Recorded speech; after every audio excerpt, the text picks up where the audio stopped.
له دواړو واک رانکړو نو هلکه جرګه ناکام شوه خو دغه فریقین ناکام شو لږ په زور ووایه جرګه ناکام نه ده جرګې ټیک کردار ادا کړی دی جرګه اوس هم په خپل ځای باندې دا ده تاسو قوم یې که نه موږ ستاسو نمایندګان یو قوم موجود دی قوم به وځي هم نه د هغې نه پس هم مونږ بیا مطلب دا دی چې مذاکرات وکړو وزیر اعلی له لاړو یوازې وزیر اعلی نه دی د فوجیانو مو زمونږ چې ګوره د قوم کم موقف دی او په دې وخت کې زمونږ سره د ټولو نه لوی قوت او طاقت دا دی چې په دې وخت کې د وزیرستان نه واله د باجوړ او د باجوړ نه واله چتراله پورې یوه خبره ده ما مخکې هم خبره وکړه او هغه دا ده د دې له کروڑونو عوامو چې بهی موږ نور جنګ نه منو موږ نور جنګ د سره منو نه موږ اپریشن نه منو او دا دلته موجود خلک هم زما خیال داسې به څوک به نه چې هغوی زه اپریشن مننه نو زمونږ دغه بیانیه چې د کروڑونو عوامو ده مونږ د جرګې په هر قدم باندې په هر ځای کې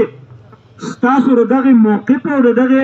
دغې قامي موقف او اعلانیې دفاع کړې د هغې وکالت هم کړی دی او اوس هم مونږ په دغې خپله خبره باندې قایم یو کومه چې د قوم اعلانیه ده موقف دی چې بهی جنګونه د مسلو حل نه دی اپریشن تباهي او بربادي ده نو مونږ قوم د جرګې د ولس د عوامو مونږ د هیڅ قسم اپریشن نه تایید کړی دی او نه کوو مونږ د اپریشن مخالف یو مونږ د مذاکراتو په ذریعې مونږ د جرګو په ذریعې مونږ د ډایلاګ په ذریعې د دې مسلې بله لار شته هم نه 15 کاله جنګ شوی او چې 15 کاله نور هم وشي بیا به خبره کېږي چې 15 کاله او 10 کاله پس بیا خبره کېږي نو نن ولې خبره نه کېږي نو مونږ جرګه الحمدلله نو تاسو تسلي ساتئ دا میډیا ده په دې وخت کې دا یو کوشش روان دی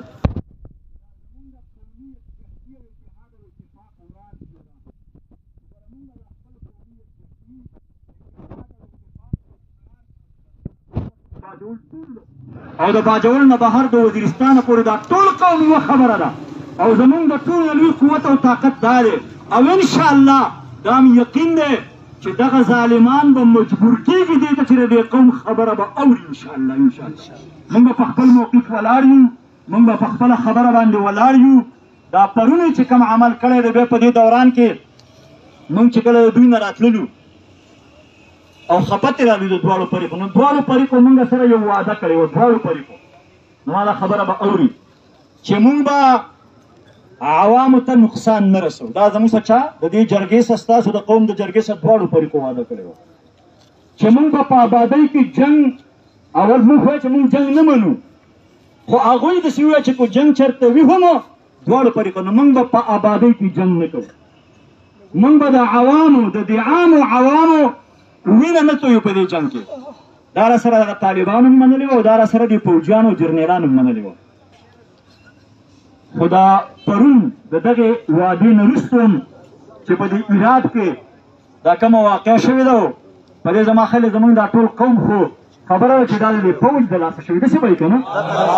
دا د پاکستان د پوځ د لاسه شوې ما خیال غلط بیاني خو به څوک دا ټول قوم دغه خبره کوي هغوی به یا منلي یا بیا نه خو دا ټول قوم ګواه دی چې دا